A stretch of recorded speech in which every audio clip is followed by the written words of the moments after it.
राधे राधे बच्चों, मैं हूं हृदय एससीजी इंस्टीट्यूट से और आज महाभारत की नई वीडियो में आपका स्वागत है।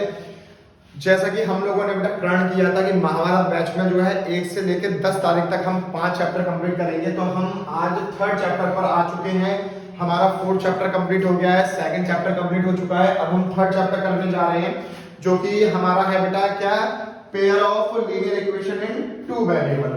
ठीक है, तो सबसे पहले आप लोग बेटा ये समझेंगे कि ये 2 वेरिएबल की बात कही जा रही है। तो पहले आपने 4th चैप्टर में पढ़ा होगा जिसमें सिंगल वेरिएबल था, ठीक है। और 3rd चैप्टर में क्या हो रहा है बेटा, 2 वेरिएबल की बात करी जा रही है। यहाँ पर x और y दो वेरिएबल आ रहे हैं। लेट्स सपोज अगर मैं जनरल इक्वेशन लिखूं तो क्या हो जाएगी बेटा, जैसे x प्लस में ax प्लस में by प्लस में c बराबर में 0। तो ये क्या हो गई बेटा, 2 वेरिएबल की जनरल इक्वेशन हो गई, ठीक है। तो a b और ये c क्या है बेटा, वेरिएबल है। और वेरिएबल चीज क्या होती है बेटा, जो चीज चेंज हो सकती है। यस और नो। यहाँ पर हमारे पास दो एक x और एक y कोऑर्डिनेट आ रहे हैं। इसका मतलब क्या हुआ कि मान लो ये हमारे पास, अगर मैं बात करूं कोऑर्डिनेट की, तो एक क्या हो जाएगा, x एक्सिस हो जाएगी और एक क्या हो जाएगी, y एक्सिस हो जाएगी। ये वाली बात क्लियर हो रही है। तो हम क्या कर रहे हैं बेटा, इन्हीं दो इक्वेशन को, दो लीनियर इक्वेशन को सॉल्व करेंगे और ग्राफ में रिप्रेजेंट करेंगे। क्लियर हो रही है ये बात। तो ये तो जनरल इक्वेशन हो गई, इसमें हमारे पास दो वेरिएबल आ जाएंगे, ठीक है। तो अगर मैं लेट्स सपोज आपसे कहूं कि मेरे पास कोई दो इक्वेशन है, लेट्स सपोज x माइनस में y इक्वल्स टू में 10, ठीक है। अगर मैं कंपेयर करता हूं तो a b और c की वैल्यू फाइंड आउट कर सकता हूं उससे। चलिए ठीक है, एक दूसरी इक्वेशन ले लेता हूं, x प्लस में 2y बराबर में 4, या कुछ भी ले लूं, जो आपकी मर्जी है वो कर लीजिए, ठीक है। अब यहां पर हम क्या कर रहे हैं, इन दोनों इक्वेशन का क्या करते हैं बेटा, वैल्यूज निकाल लेते हैं, ठीक है। मतलब कहने का मतलब ये है कि इनको किस तरह से सॉल्व करते हैं, इनको हमें ग्राफिकल रिप्रेजेंटेशन करवाना है। तो लेट्स सपोज मैंने जो पहली वाली इक्वेशन है उससे क्या किया, x minus y equals to 10 थी, तो x इक्वल्स टू क्या हो जाएगी, ये 10 प्लस में y, यस और नो। ये माइनस का उधर जाकर प्लस का हो जाएगा। तो अब मैं यहां पर क्या करूंगा कि y की वैल्यू रखता चला जाऊंगा और मुझे किसकी वैल्यू मिलती चली जाएगी, x की वैल्यू मिलती चली जाएगी। यदि मैं y इक्वल्स टू में 0 रख रहा हूं, तो यहां पर अगर आप 0 रखोगे तो x इक्वल्स टू क्या हो जाएगा, 10 प्लस 0 बोले तो 10 ही हो जाएगा। क्लियर हो गई। तो कोऑर्डिनेट मुझे क्या मिल रहा है बेटा, 10 कॉमा में 0, क्योंकि x पहले आता है और y बाद में आता है। क्लियर हो गई। अगला अगर मैं निकालना चाहूं तो ये क्या हो जाएगा, y इक्वल्स टू में मान लो लेट्स सपोज आपने 2 रख लिया, ठीक है। तो ये कितना हो जाएगा बेटा, x इक्वल्स टू में 10, अब यहां पर प्लस में 2 रख दूंगा मैं, तो ये x की वैल्यू कितनी आ जाएगी बेटा, 12 आ जाएगी। तो कोऑर्डिनेट कितने हो जाएंगे, 12 कॉमा में 2 हो जाएंगे। ये वाली बात क्लियर हो गई। तो ये जो कोऑर्डिनेट निकाल पाया हूं मैं, ये बेटा निकाल पाया हूं किससे, पहली वाली इक्वेशन से निकाल पाया हूं। क्लियर हो गई। सिमिलरली अगर मैं बात करूं बेटा सेकंड वाली की, तो सेकंड वाला क्या हो जाएगा, x प्लस में 2y इक्वल्स टू में 4 दे रखा है हमारे पास, ठीक है। तो x इक्वल्स टू में क्या हो जाएगा, 4 माइनस में 2y।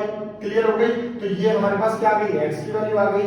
यदि मैं y की वैल्यू जो मन करे आपका वो रख सकते हो, तो y की वैल्यू अगर मैं 0 रखता हूं तो x की वैल्यू कितनी आ गई, 4 माइनस में 2 मल्टीप्लाई में 0।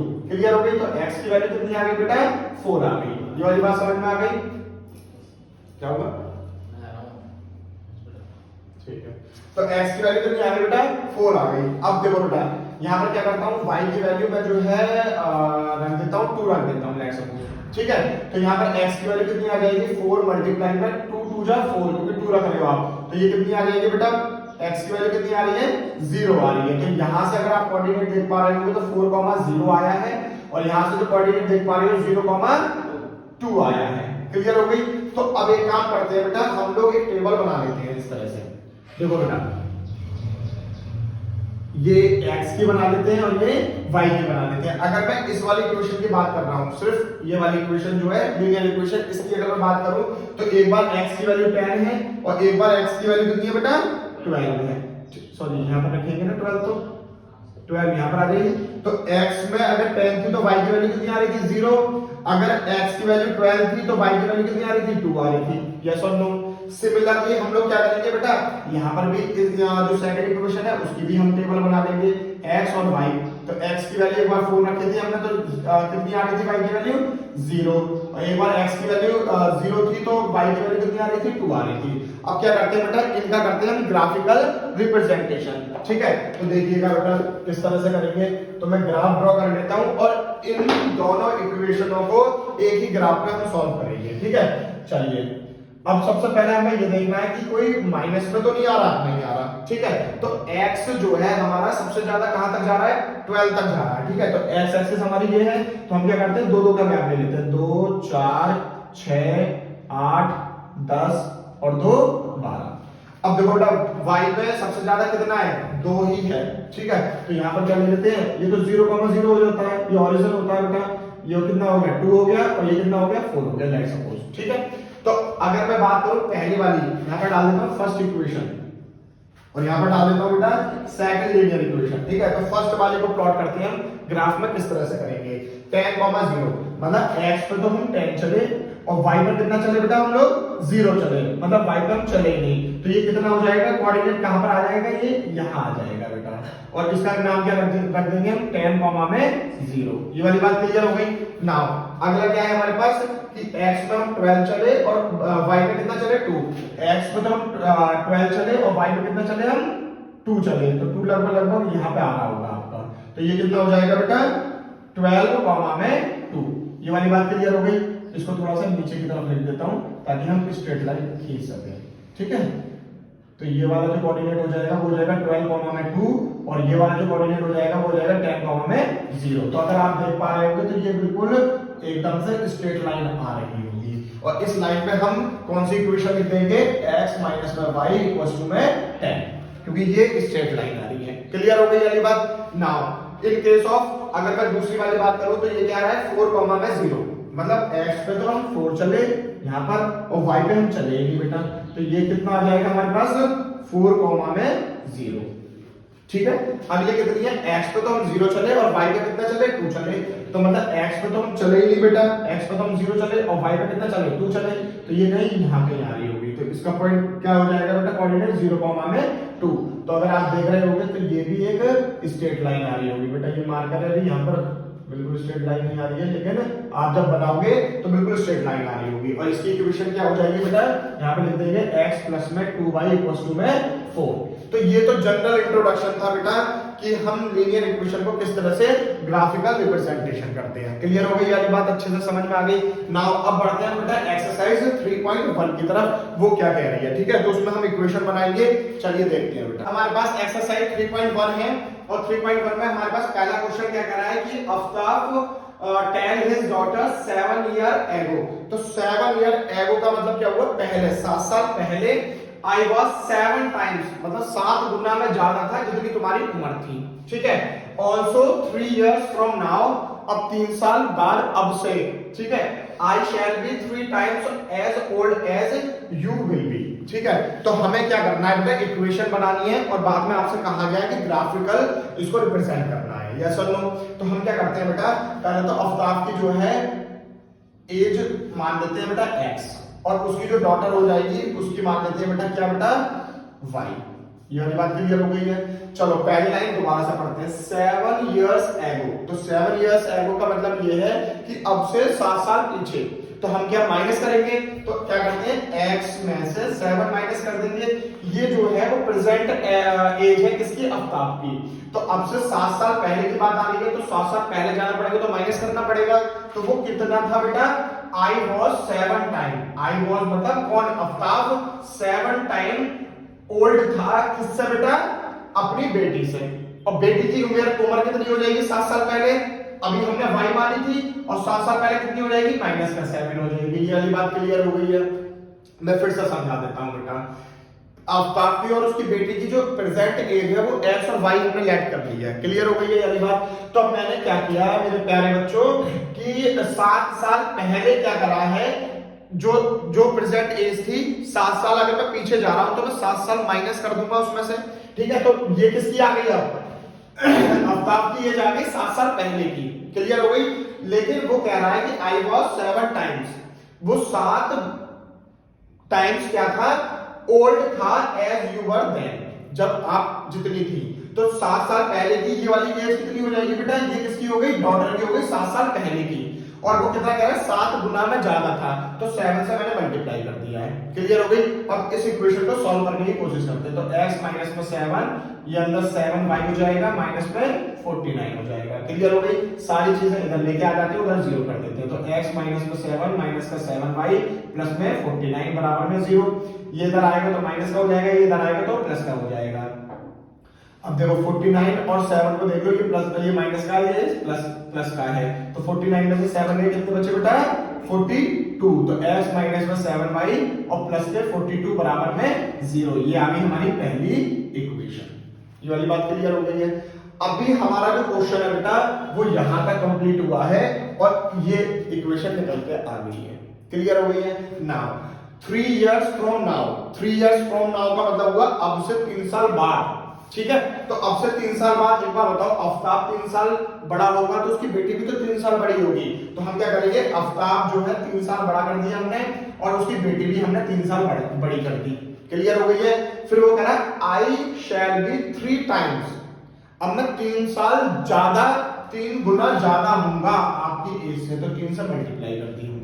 क्लियर हो गई है। तो x प्लस में 3 बराबर में 3 से मल्टीप्लाई कर दो, 3y प्लस में 3 9। अब सबको इधर लेके आ जाओ, तो x प्लस में 3 माइनस का 3y माइनस का 9 बराबर में 0। यस और नो। ये इधर प्लस का था, इधर आके माइनस का हो गया, प्लस का था, इधर आके माइनस का हो गया। चलिए इन दोनों को सॉल्व कर लेते हैं। तो ये क्या हो जाएगा, x माइनस का 3y और माइनस प्लस माइनस, तो माइनस का 6 आएगा, क्योंकि जो बड़ा होता है वही आता है। एक इक्वेशन ये आ गई हमारे पास, एक इक्वेशन ये आ गई है बेटा। ठीक है, तो आप इन दोनों इक्वेशन को सॉल्व कर लोगे, यहां से कोऑर्डिनेट निकाल लोगे x और y के। ठीक है, इससे निकाल लोगे और दोनों को ग्राफ में रिप्रेजेंट कर दोगे। ठीक है बेटा, ग्राफ नहीं बनवा रहा हूं, ये आपका होमवर्क है। अगर नहीं समझ में आता है तो मुझे कमेंट सेक्शन में बताना, मैं शॉर्ट वीडियो में इन दोनों के ग्राफ भी रिप्रेजेंट करवाऊंगा। क्लियर हो गई वाली बात। चलिए बेटा नेक्स्ट क्वेश्चन की तरफ। चलिए बेटा, अब हमारे पास सेकंड क्वेश्चन कुछ इस तरह से दे रखा है कि कोच है क्रिकेट टीम का, जो क्या करती है बेटा, 3 बैट और 6 बॉल जो है इतने रुपए में खरीदती है। ठीक है, लेटर सी बाइज अनदर बैट, अब वो दोबारा से खरीदती है 1 बैट और 3 बॉल खरीदती है, और जो सेम है लेकिन वो 1300 रुपए की है। ठीक है, तो हम इसको किस तरह से इक्वेशन बनाएंगे। तो मैं क्या करता हूं बेटा कि कॉस्ट ऑफ बैट मान लेता हूं बेटा x और कॉस्ट ऑफ बॉल मान लेता हूं बेटा क्या, y। ये वाली बात क्लियर हो गई। चलिए क्वेश्चन यहां से लेके यहां तक दोबारा से पढ़ते हैं। The coach of a cricket team by 3 bat, तो 3 बैट है ना, तो 3 मल्टीप्लाई में बैट की कॉस्ट क्या थी, x थी। यस और नो। और उसने बॉल भी खरीदी है, तो बॉल कितनी खरीदी है, 6y बराबर में कितने रुपए की खरीदी है बेटा, 3900 की। यस और नो। तो पहली इक्वेशन आपकी ये आ गई। अच्छे से समझ में आ गया। एक बार फिर से समझा देता हूं बेटा कि एक कोच है जिसने 3 बैट खरीदे हुए हैं, तो बैट की हमने कॉस्ट x मानी हुई है, तो ये क्या हो जाएगा 3x हो जाएगा, और बॉल की जो कॉस्ट है वो y मानी गई है हमने, तो वो 6y कर देंगे। और कितने की खरीदी है उसने बेटा, 3900 की। क्लियर हो रही है यानी बात। नाउ अब यहां से पढ़ते हैं बेटा question. she buys another bat and 3 more ball, तो एक तो बैट खरीद रही है वो, तो x हो जाएगा प्लस में 3 नई बॉल खरीदी हुई उसने, तो ये कितना हो जाएगा 3y इक्वल्स टू में कितने रुपए की खरीदी हुई है बेटा, 1300 रुपए की खरीदी हुई है। तो इन दोनों इक्वेशन को आप बेटा इसमें कोऑर्डिनेट्स निकाल लोगे, टेबल बना लोगे, जो मैंने आपको स्टार्टिंग में करवाया था। ठीक है, और इन दोनों इक्वेशन को सॉल्व करके आप लोग ग्राफ में रिप्रेजेंट कर दोगे। क्लियर है, इक्वेशन आपकी इस तरह से बनेगी। अगर नहीं समझ में आया हो तो कमेंट सेक्शन में बताना बेटा। ठीक है, चलिए तो बेटा हमारे पास जो है थर्ड क्वेश्चन दे रखा है कि the cost of the 2 kg apple and 1 kg grapes on a day was found to be 160 रुपए। ठीक है, आफ्टर अ मंथ, एक महीने बाद क्या होता है बेटा, the cost of the 4 kg of Apple and 2 kg of grapes कितने हो जाएगी, 300 हो रही है। तो इसकी इक्वेशन बनाते हैं बेटा, किस तरह से बनाएंगे लीनियर इक्वेशन। मान लो मैं कर लेता हूं कि कॉस्ट ऑफ एप्पल कितनी मान ली बेटा, x मान ली बेटा। ठीक है, सपोज करके, और कॉस्ट ऑफ ग्रेप्स कितनी कर लेता हूं बेटा, y हो जाएगी। यस और नो। चलिए यहां से लेके बेटा यहां तक फिर से क्वेश्चन पढ़ते हैं कि the cost of 2 kg Apple, तो 2 kg एप्पल बोले तो 2 और कितने की कॉस्ट है, x की, प्लस में क्या खरीदे गए थे, 1 kg ग्रेप्स। ग्रेप्स को हमने y माना हुआ है, तो 1 kg है तो y कि आगे 1 तो लिखते ही नहीं है, कोई दिक्कत ही नहीं है। कितनी मिली थी बेटा कॉस्ट, कितनी फाउंड हुई थी 160। ये आ गई हमारे पास पहली इक्वेशन। यस और नो, क्लियर हो गई है ना। आफ्टर अ मंथ, एक महीने बाद की the cost of the 4 kg, cost of 4 kg Apple, तो 4x हो जाएगा और y 2y हो जाएगा, बराबर में कितनी आ रही है 300 आ रही है। ये आ गई हमारे पास सेकंड इक्वेशन, ठीक है। तो ये दो इक्वेशन है, इनको आप सॉल्व कर लोगे और जो है x मतलब ग्राफ में रिप्रेजेंट कर देना। अगर नहीं आता तो मुझे बता देना। और आज हम इस वीडियो को यहीं खत्म करते हैं। 3.1 आज हम करवाने वाले थे, बाकी की जो वीडियो होंगी वो नेक्स्ट वीडियो में आएंगी, बाकी की जो एक्सरसाइज होंगी वो नेक्स्ट वीडियो में आएंगी। अगर यहाँ तक आपको वीडियो अच्छी लगी हो तो लाइक करें, कमेंट करें, शेयर करें अपने फ्रेंड्स के साथ और चैनल को सब्सक्राइब जरूर कर लें। राधे राधे।